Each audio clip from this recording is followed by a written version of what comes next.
Oh, what a lovely day. Hi, I'm Jamie. This is Dead Dodge Garage, and this is my 1981 Dodge Challenger. I did a video on this car a couple months ago called Fake Fox Body from Japan. Coming in at 85,000 views, it was one of my more popular project videos of this type. And that might surprise you.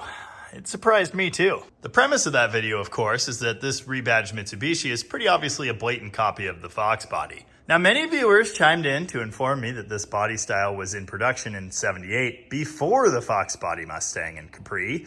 And they're not wrong, but it's important to note, for my purposes at least, that the front end of the car at that time looked completely different.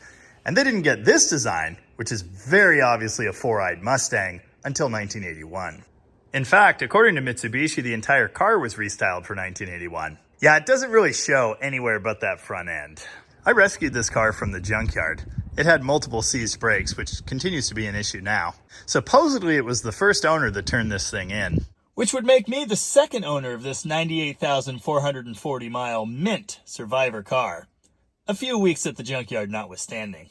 If you don't recall, this car is actually very nice inside. Of course, the steering column is still taken apart because I have no keys for this thing. Maybe I'll fix that at some point. I was pretty surprised, as you may be, to learn how much love there is out there for these goofy Chrysler products from the 80s. But the popularity of the first video essentially assures a second. So today, we're gonna work on this thing. My goals for today are achievable, I think. I'd like to find the missing horsepower from the 2.6 liter Mitsubishi engine under the hood, and I've got some tune-up parts and things in store for that. I need to fix this dragging brake over here. That is just terrible. In fact, the car would hardly move today until that knocked loose again. And we're gonna fix all of this. This is just embarrassing. Now, there was one comment on the first video on this car that I got again and again and again. So I'm gonna ruin a bunch of people's days and tell you I have no intentions of ever putting a small block in this car. Ever. Period. Not gonna do it. The reason I'm not gonna put a small block in this car is because A-bodies exist, and I have 4 of them. In fact, it might be more than that. If you know me, you know I like small blocks a lot. In fact, building small block Chrysler engines is one of my favorite things in the universe. But you know, they fit right in these A-body cars. So why would I do all that crazy work to make one fit in that thing? Because it's slightly lighter? Not much. To be weird and different? Being weird and different is expensive and time consuming. And in my eyes, this thing's already great how it is. Or at least it has the potential to be. If we can get all 90 some horsepower that it's supposed to have, that would be a good start. And we could always modify it from there. But to me, this is a great package already. 4-cylinder, 5-speed. As I mentioned in the first video, I used to own an 80s Celica, which was a horrible rusty piece of garbage, but it was super fun. And I see the same potential for that right here. So we will not be ripping the 4-cylinder out. We're not gonna cross the streams. I'm gonna stick with this engine, but I am gonna try and get a little bit more power out of it. The 2.6 liter 4G54 engine actually has a good bit of following in the Mitsubishi world. These engines were found in the Mitsubishi Starion, or Starion, or Starry, however you say that. And sometimes they had turbos right here. An idea I also find very exciting, although I did just build another turbo swap. Do I need to do a second one? Probably not. Did you know this engine is pretty much a Hemi? Opposed valve, hemispherical chamber. The valves are offset ever so slightly. It's the same idea. There's a lot of potential for making power here, and I'd like to realize some of that. So if this thing sticks around long enough, we might just get into this head and do some porting. Another mod that would be great, balance shaft delete. We're not going there today, but it has been done many times, and it works. You see, the downside of the 2.6 liter engine is its gigantic stroke. That means they're inherently terribly out of balance, and that's the reason for the balance shafts, to try and smooth their operation out to the point that it's not obnoxious. For our purposes, which as usual are burnouts and fun, balance shafts are definitely extra. Another thing I learned about when reading up on these engines, jet valves. It was an added emission system that the Japanese came up with to essentially induce swirl in the chambers, which is supposed to help promote full combustion and raise power and stuff.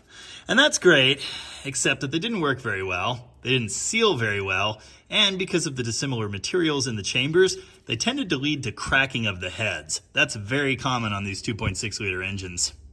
A good way to find out if you've got a jet valve problem is to do a compression check. And so while I've got the spark plugs out, I probably will go ahead and do that. I'd love to delete them, and there's a kit to do it. It's not even all that hard. I won't be doing that today, but it's definitely something I'm thinking about for the future. I want to mention something else I got a ton of comments on. I did explain that this was a world car that was sold in many places under many different names. Of course, in Japan, it was the Mitsubishi Galant Lambda. That was the two-door version. And it was the Dodge Challenger here. It was also the Plymouth Sapporo.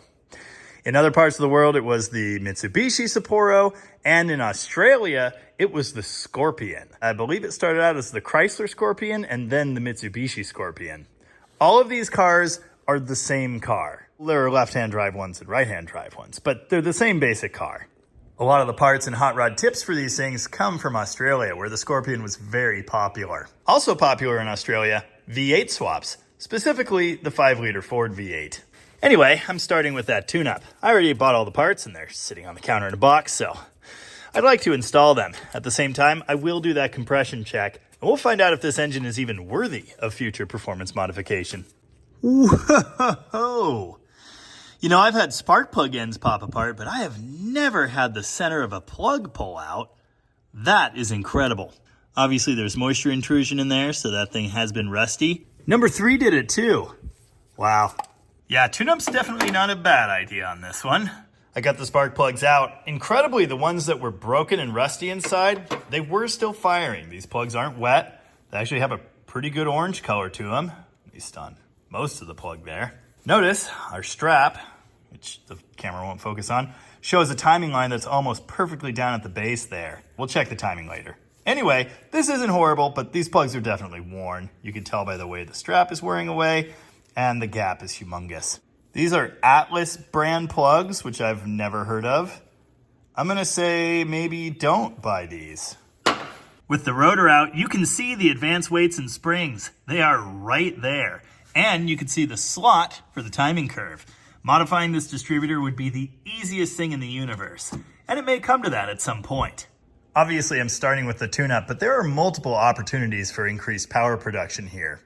That's one of them. Nasty old tune-up parts, not great. A lack of full throttle, that's definitely costing us some horsepower, so I'm going to be adjusting that. And what I may actually do is change the entire carburetor for science.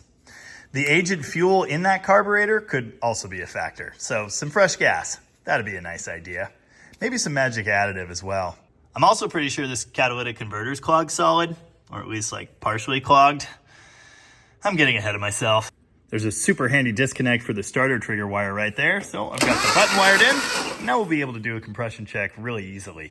Okay, apparently the check valve in this one's bad because it's just falling right away, but I saw 115 PSI on number 1.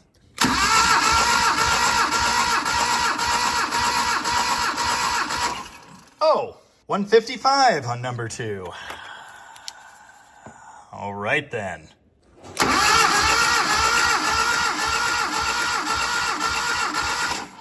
$135.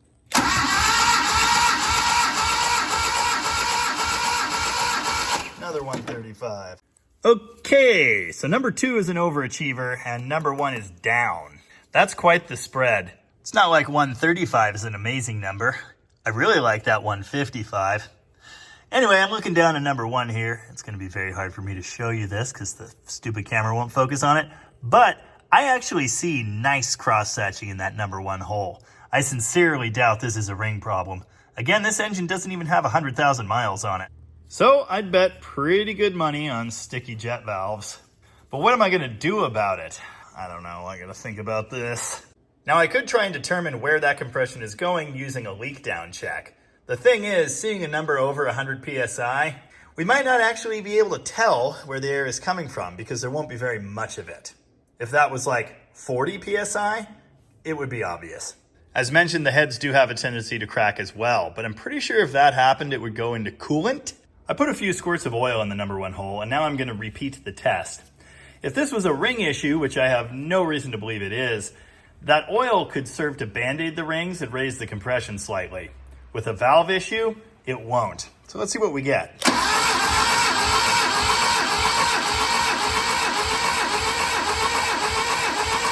Well, okay, it did go slightly higher, but it took a lot of cranks.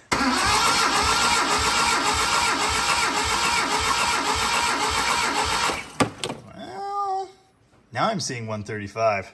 I think we can all agree that there's probably something going on in number one, and we probably need to deal with that. But what I'm gonna do for now is this, because I did eventually get that number.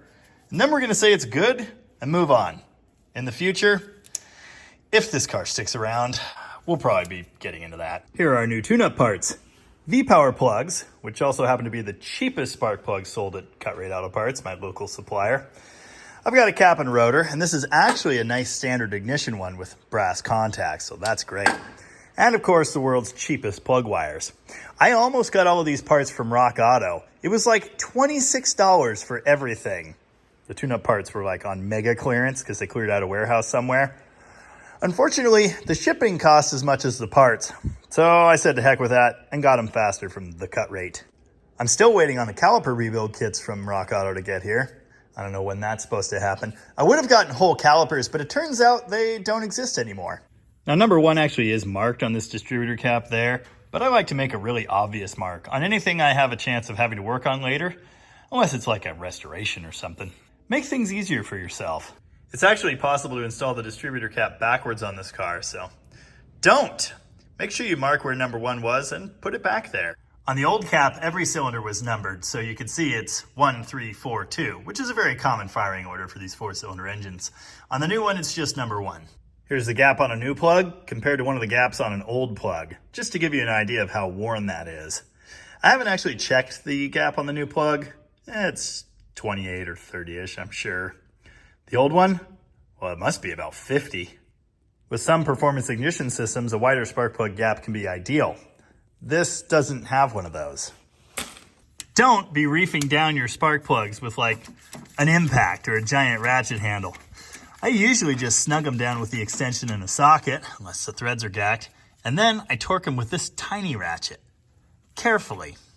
Especially in an aluminum head like this one, you do not need to reef these things. You just need to get them tight enough to squish that gasket a little bit, and you'll be good. Spark plugs? Plugged. It's been many, many years since the last time I changed one plug wire at a time. You shouldn't be doing that either. Familiarize yourself with the firing order of your engine, and then just do it. I know these ones go on the cap in a 1, 3, 4, 2 order, and because it's a clockwise rotating distributor, they go clockwise on the cap. So it's nice and easy. Start with the shortest one for number 1, and work your way up to the longest wire for number 4, and we'll be good to go. Here's another plug wire tip, which may sound obvious to some, but I can tell you from years of experience, not everybody does this.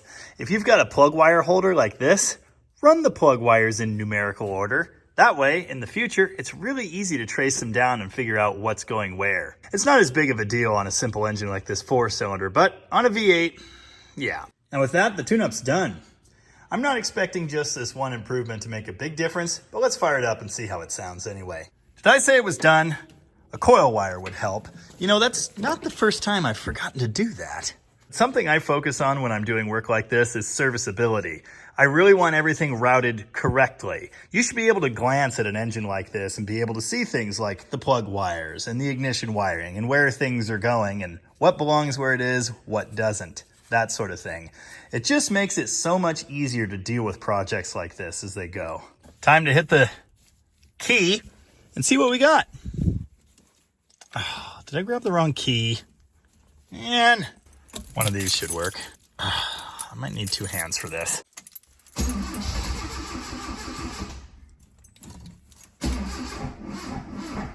Really?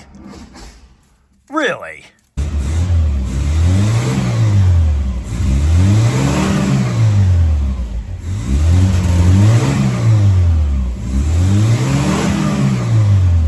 Sounds smooth, but it's still so lazy.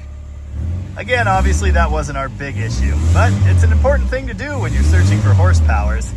In the case of this little engine, we're gonna need as many as we can find. Oh, also I'm smelling all that oil I dumped down number 1.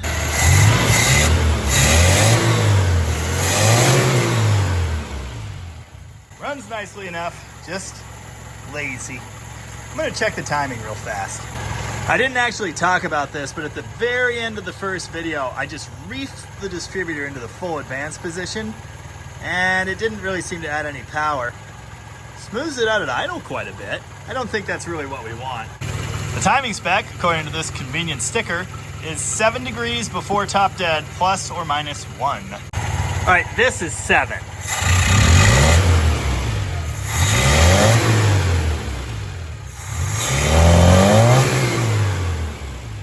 Yeah, surprise, surprise, it's worse. 2 things.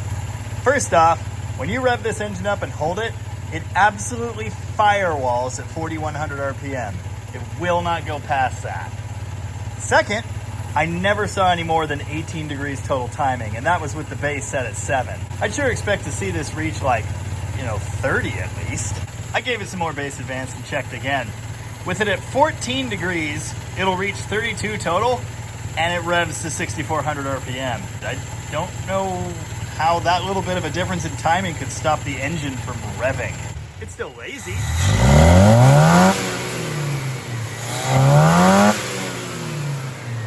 But it gets there eventually.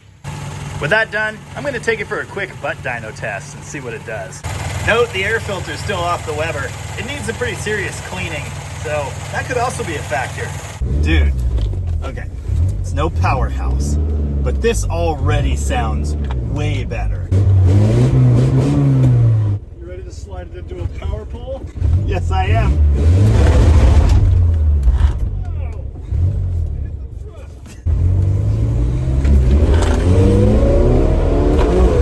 Oh, was that tire or clutch? I can't tell.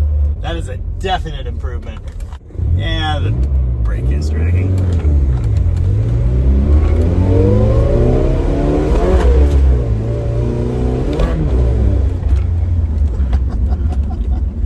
I could be wrong, but I think it actually did break traction. Great, now I need to strap a GoPro to it. How's this thing out here spinning 2 tires? No idea, but I like it. So needless to say, I'm already impressed, but there are a few more things I want to do in here. First off, there's still that obvious off-idle hesitation, and that's definitely down to this Weber Carb. It does have a little bit of an accelerator pump shot, but not very much. Now, I don't know a whole lot about Weber carburetors. I do know that I've been annoyed by them many times over the years. There are different sizes and things available, and you can get a kit to put one of these on all kinds of smaller engines. I do know that there are 2 different basic types. The one that's on the engine now, this is a progressive Weber. It idles on the 1 barrel here, and when you open the throttle, it takes quite a while until you get into that 2nd barrel. You can see the throttle's like almost all the way down when it starts to open. I don't even know if we're getting there with the cable the way it is right now. This one, on the other hand, is symmetrical. Don't mind the goofy spring. You can see this gear setup. As you open the primary side, it opens the secondary side just as much. Now again, I'm no expert, but if I were to guess, this is probably the one we want for fuel economy, and this is probably what we want for power. This one idles on both throats, and again, they're both opening when you get into the throttle. That was a carburetor I removed from a Slant 6. That engine ran like absolute garbage with this carburetor on it, but it also ran like garbage with the BBD I installed later, so I think the carb's probably fine. I'm thinking I'll just give it a shot here and see what happens. This one's only been in the lean-to collecting dirt and moisture for like 2 years. That's not so bad. Now I should just open this carburetor up and inspect it and make sure it's still good. I'm not going to, but I should. However, I already found something that was goofed up. The choke was missing a screw, and I thought that was the only problem. But it turns out this little shield inside was installed incorrectly. It wasn't sat on that pin, and the reason it wasn't is because it was upside down. So now that's fixed. I'm gonna put the choke together, probably find a screw to replace the missing one, and it'll be better. Might even work. The heat coil wasn't even installed. It was just sitting in there. I hope I put it the right way. I don't actually know. Watch your eyeballs. Oh, come on. How are you supposed to watch your eyeballs? Okay, I need more hands and maybe more tools. Judging by the lack of fuel pressure and the gurgling sounds when I disconnected that, there's no functioning check valve in that pump. I'm gonna resist the urge to just throw this one because I might still need it. I really need this car to still run tomorrow. This adapter from Redline looks like it was specifically made to go in place of the factory carb. I don't remember what that was. Is it like a Mikuni or something? In spite of that, it does not match the throats of this intake manifold. There's an opportunity for some improvement. Also, obviously, this is a gasket for the progressive carb, so it's smaller on this end, but this adapter seems to be not that. It's larger, so I guess I'll carefully cut this out so the throttles in the new one don't hit anything. Actually, zero contact with the tapered gasket, so I think I'll just leave it like it is. I might still need that. Pulled the choke off the other carb to check, and yeah, I put it backwards. If you haven't already done the math on this, obviously because this one has 2 of the larger throttle bores, it is a bigger CFM rating than the other carb. Hopefully it still works well, but we'll find out. I know I mentioned the old gas in this thing. It's all I can smell. It's actually pretty terrible. Obviously I know nothing about the tune in this other carburetor. Hopefully it's suitable. Hopefully gas doesn't go shooting everywhere. Let's find out. This poor fuel pump. Oh yeah, there doesn't seem to be a cold idle on this one. I should probably figure that out. Oh! It actually revs!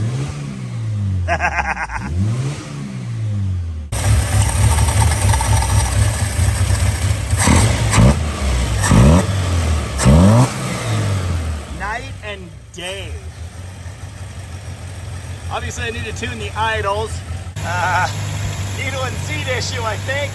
There's just fuel pouring into that second barrel, and that's not ideal. Well, that was silly. It sounded really, really good for a few seconds, but obviously we need to tweak it. They've done studies, you know. 60% of the time, this works every time. Look at that. No rips in the gasket. Nice. Do have to unhook the choke, though. Why? Why did I think this carb would just be fine? Spoiler alert, it is not just fine. It's full of goo and rust. All right, the good news is I think I've got everything cleaned up and it's probably gonna be fine. The bad news is I shot a bunch of bad old gas at my face. The other bad news is it's Sunday, which you can tell because I'm wearing my nice pants, and my live stream's in like 18 minutes, so I guess I'm gonna get back to this tomorrow. It's the next day, and things keep getting weirder with this carb. It'll run all nice, and then it'll just die. It'll seem like it's rich, and then it'll seem like it's just totally starving for fuel. It'll stall, and then it'll fire right back up every single time. It doesn't matter if you're off the throttle, on the throttle, it'll stall anyway. So it's kind of acting like it's running out of fuel, which is strange. The other carburetor never seemed to have that problem. It just had the weird accelerator pump thing. I did go ahead and order a fuel pump because I know that's messed up anyway. Yes, my light is dying. That's normal. I might pop open the fuel filter and see what that looks like. Yeah, sometimes it's all happy. Not that it's really happy because it's dribbling fuel out of the mains. I know Webers are kind of picky on fuel pressure, so that could be an issue. Anyway, and then it just does that, which makes no sense. Everything about this says giant vacuum leak, except that there isn't one and nothing has changed. Stay. I've been playing with this for way too long now. Okay, I revved the piss out of it for a while and played with it, and it's gotten to a point where it will idle nicely, but then it gradually starts dropping a cylinder out like that. When I rev it back up, it comes back and it seems happy again. When you rev it up, you can hear it, and then it cleans up, and we're back to 4 happy ones.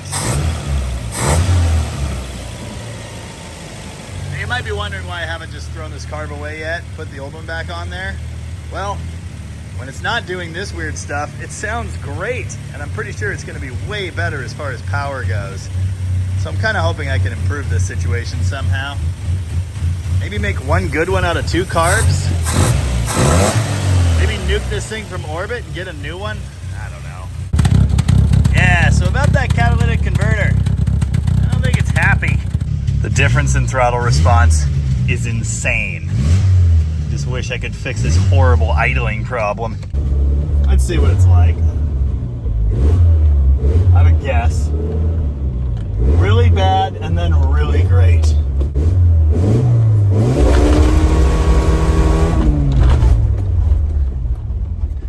Certainly better.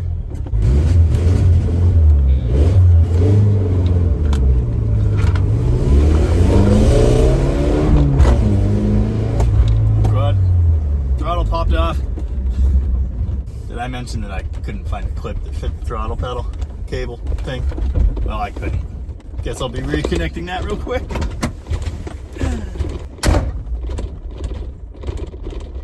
Really? Maybe we'll take it easy on the full throttle stuff. The good news is, my seat of the pants says it's making a good bit more power. Whee!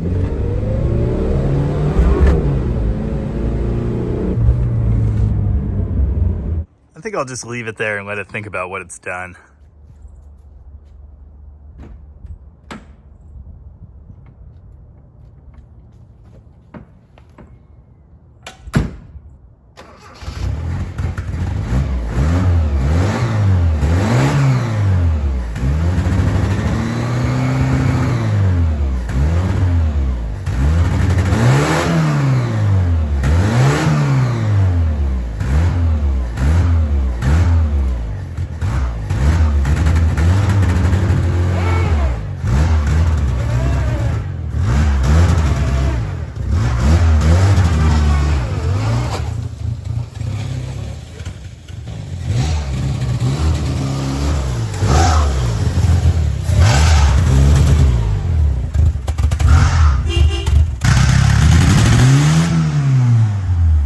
Is it better than when I started?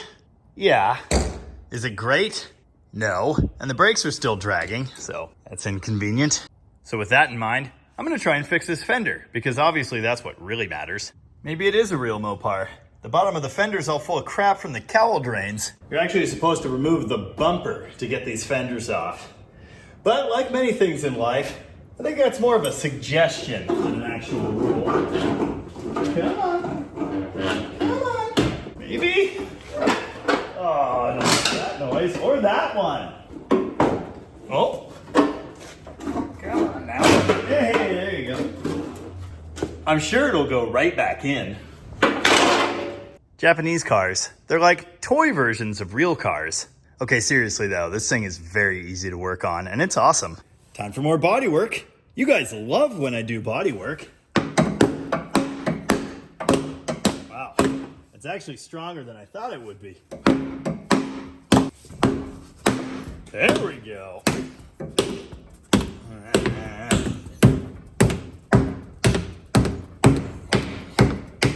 Nice. That's back. Look at that. I know what you're thinking. You're thinking, Jamie, you're not about to beat that beautiful, irreplaceable fender with a hammer, are you? Yeah, I am. I did get a woodblock though.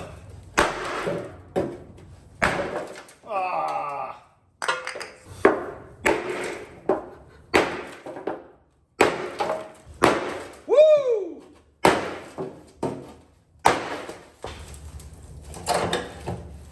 You know, I've seen some comments recently on some of my videos questioning the quality of Chrysler steel in the muscle car era. What was better than this paper-thin garbage?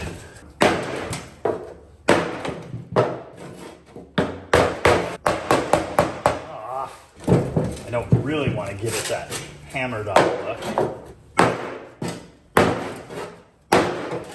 It might not be coming back. There's no question it's better. Some parts did fall off though. Should I order new Challenger badges for this thing or what?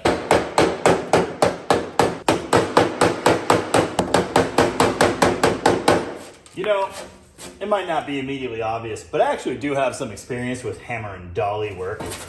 I just don't happen to have those right now. My brother stole all the good body tools. Anyway, I'm essentially using a woodblock as a dolly here, and I'm doing some off-dolly work, which means I'm tapping alongside the dolly, trying to get that line back in the panel. It probably won't work. Yeah, no, not really.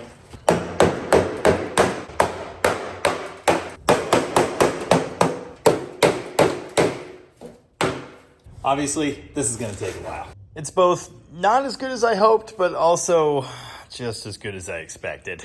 The basic shape is there, but essentially, because I can't get the shape of the flare right, everything else doesn't want to fall into place either.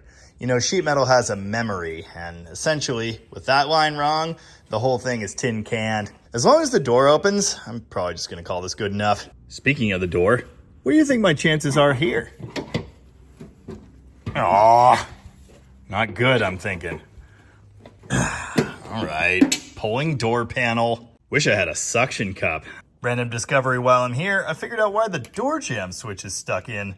Someone zip tied it that way. When I do this, the light works, so I think I'll just fix that. And maybe later I'll find out why they did this. Was it to stop this? The world's second cutest door ajar noise? Man, this is a lot of work for what will likely turn out to be very little reward. Because as expected, this door has a door bar, and surprise, surprise, it's almost perfectly in the way. The dent is kinda right below it, and then the rest straight behind it. Someone's been in here before, and I know that because the plastic vapor barrier is gone, except for this little piece here. I don't know. Let's see if I can get some leverage on that, and maybe it does something. 2x3, open hole in the door. Big money.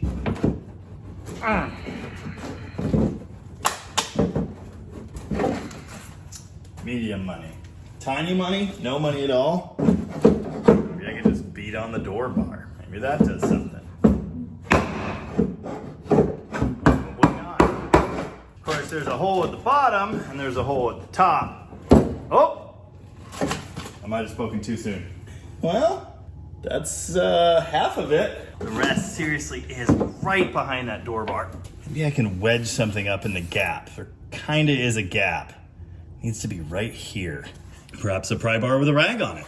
I'm having flashbacks to straightening the door and fender on the 67 Barracuda.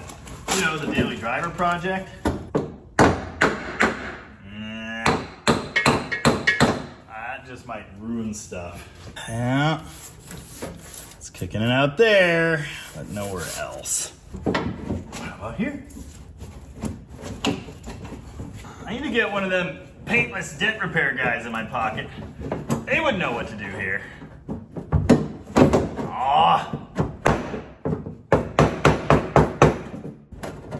Ow. Don't do that. Last time I hit my hand inside a door like that, I had to get stitches. So close. Scraped pretty good here. Doors are just the worst. Ow. Ow. Do that. Well, it's better. There is no question that's straighter than it was. I'm gonna try and bend this out here from the outside. Don't know how well that'll work. Obviously, there's still a whoop-de-doo here, and that body line is just scraped, folded inward. With the door bar behind it, there's nothing I can do, really. And given that the fender still looks like garbage too, I'm gonna say this is probably fine. The 2x3 is truly an incredibly versatile body tool. I do need more hands for this though, and a spacer behind it. Back together. Okay, you need a battery. Got it. Anyway, as I was saying, before I was rudely interrupted, that really wasn't too bad. And now for the moment of truth.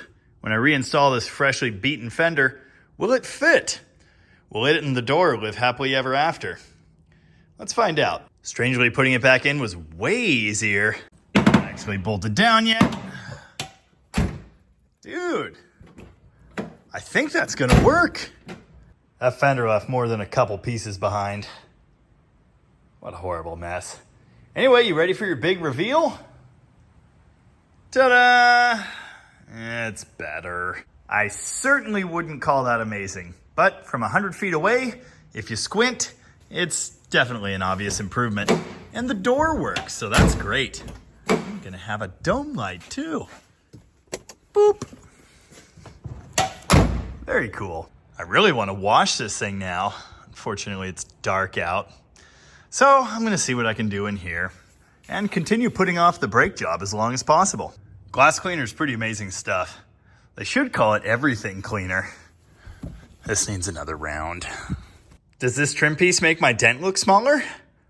Not really, but it was a nice idea.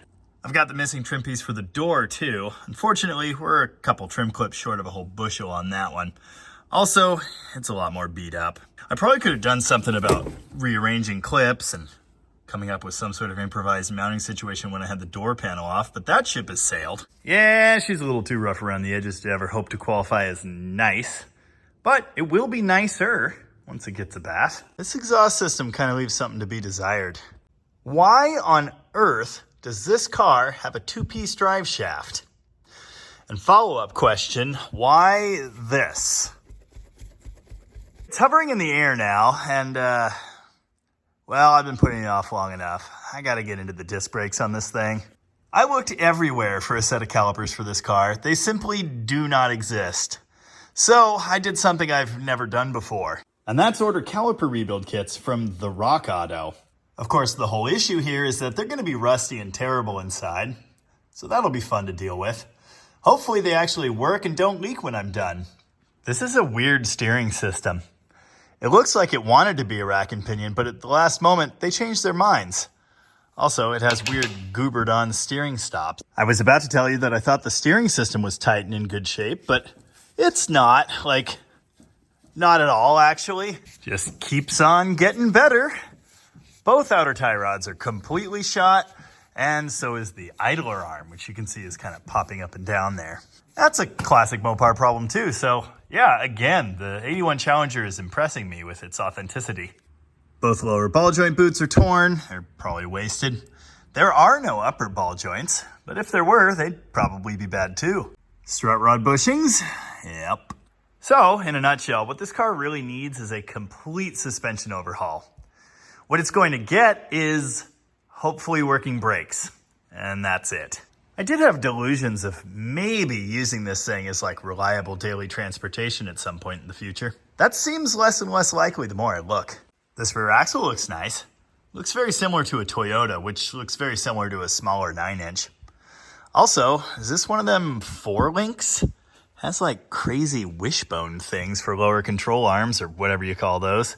Despite all the worn out stuff, I found this car to really drive pretty nicely, so I don't know. It's probably worth fixing for someone. I don't know that that someone is me. I almost like these star wheels enough to paint them. Almost. The wheel hub is square. Things just keep getting weirder. Anyway, when I test drove this thing in the first video, this brake was trying to be on fire. The front left one really wasn't. Seems to be dragging today though. That orange coloration is obvious evidence that this thing has gotten hot. Also, it looks like that's a gigantic pad, but it's only that. I preemptively attacked the bleeder screw and the hydraulic line with some magic spray, because I've seen this show before. I will be heating this liberally before I ever try to loosen that bleeder. Breaking that off really isn't an option. Well, the caliper came off easily enough. First, I bashed on the backside of the piston housing here with a hammer to try and loosen it up, which did work. Then the rotor was able to spin. Then it had two metal slide clip things here. They look like this. And then there are little hairpins that hold the wedges in place. And by hold the wedges in place, I just mean it'll keep them from coming all the way out if they decide to move. All right, I've decided I'm too hungry to continue with this, so I'm gonna let the magic juice soak for a bit. Like maybe a day or two, I don't know, we'll see. And then we'll get back to this. It really is a shame the driver's side's so messed up, because this passenger side is kinda nice.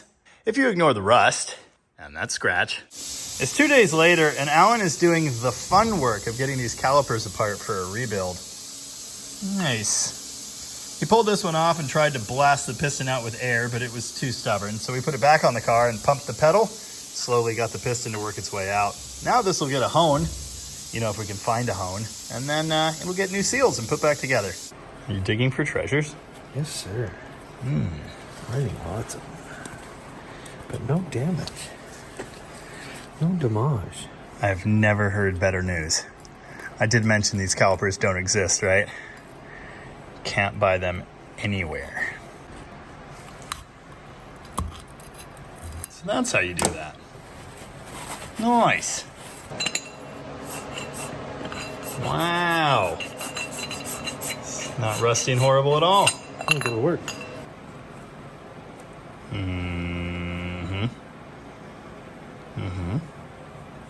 Yes. Something like that. I went and ate some leftover pizza, and when I got back, Alan had magically reinstalled both calipers with fresh pads. Now he's off to grab some .3 brake fluid. We'll top this thing up, bleed the brakes, and then I think it's ready for a bath anyway. Front brakes are done and bled, but the pedal was still mysteriously slightly soft. A great test you can do if you've got an extra pair of hands is one person sits in the car and hits the brake pedal down slowly while the other person spins all of the wheels on the car one by one. When you find the wheel that doesn't stop at all or stops much later than the others, that's probably where your problem is. This rear left wheel did not stop at all, so we took it off. And it turns out there are no brake shoes left over here at all, which is actually really impressive. I don't remember hearing any noises back here or anything. Well, there's a little friction material on there, kinda. So anyway, I guess I'm ordering brake shoes. Of course, crap can't get rear brake shoes. They got the pads, but the rears don't exist. And you know what that means. That means rear brakes are extra on the 81 Challenger. The good news is it does actually roll now. That's a big improvement. Of course, if you think about it, the front brakes acting like they're on all the time, that could also remove some horse ponies. So that change too is going to make this thing a little more exciting. Well, it's some time later. The car's back on the ground and some things have happened. For one thing, the multiple charcoal canisters and their associated lines have magically disappeared from the passenger side of the engine compartment, which really cleaned things up actually. The throttle cable is now clipped in place. Hopefully it'll stay there. And I even reinstalled an air filter, although it's kind of a moot point because this carburetor is still not the happiest. It goes down the road so nicely, I'm unwilling to mess with it right at the moment. Man, I really wanted to wash this thing. Unfortunately, it got dark. You know, maybe I should tighten the belt. That's a fine idea. Fixed. Okay, I also raised the idle speed. And that seems to have helped. Still doesn't idle nice or anything, but at least now it kind of sounds like it wants to party. Alan and I bled the crap out of these brakes, but I think they might still need more. Obviously we have that terrible issue in the rear, but sometimes the pedal goes far enough that the brake warning light comes on. It could still be the rear brakes, but it never did that before. Do the high beams work? They do! Will the other lights work? I think so. The big question that remains, other than what does it look like when it's not covered in 5 or 10 years of grime? What's it like to drive now that the brakes don't drag? Well, I'll tell you right now, it's better. It actually just rolls and takes off.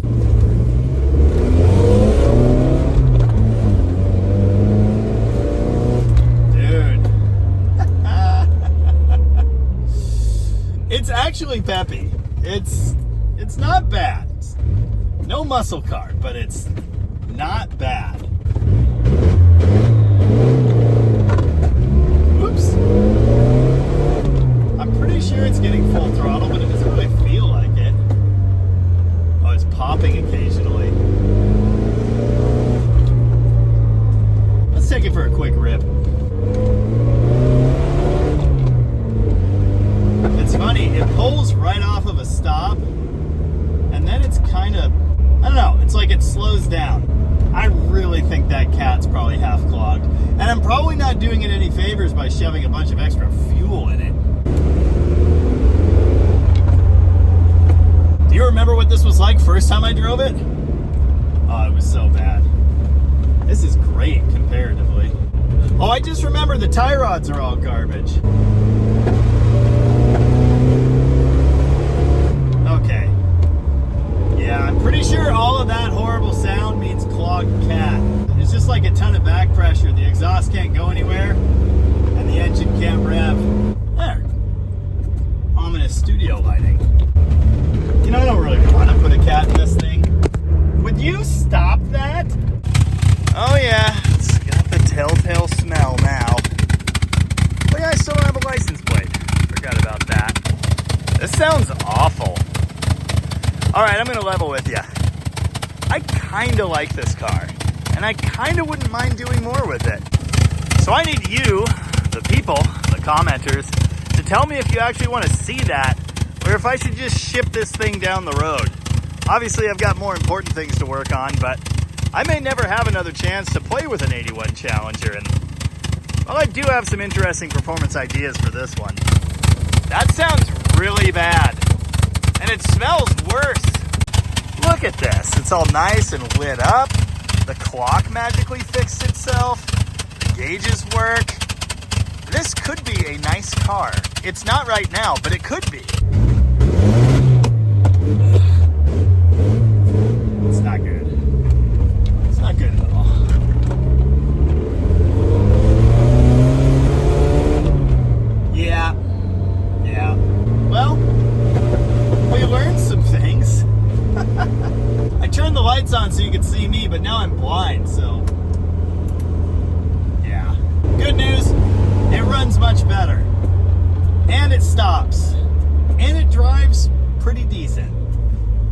bad news, of course, you need so much more. But you tell me. Let me know in the comments whether I should do more 81 Challenger things or whether I should just say goodbye to this thing and move on to greener pastures. Anyway, hopefully someone out there enjoyed this. 1981 Challenger. The official car of still disappointing, but less disappointing than I thought. Anyway, I'll see you next time. Until then, as ever, thank you very much for watching. And remember, turbos fix everything wrong with tiny 4-cylinders. Oh, so bad. Stay, or whatever.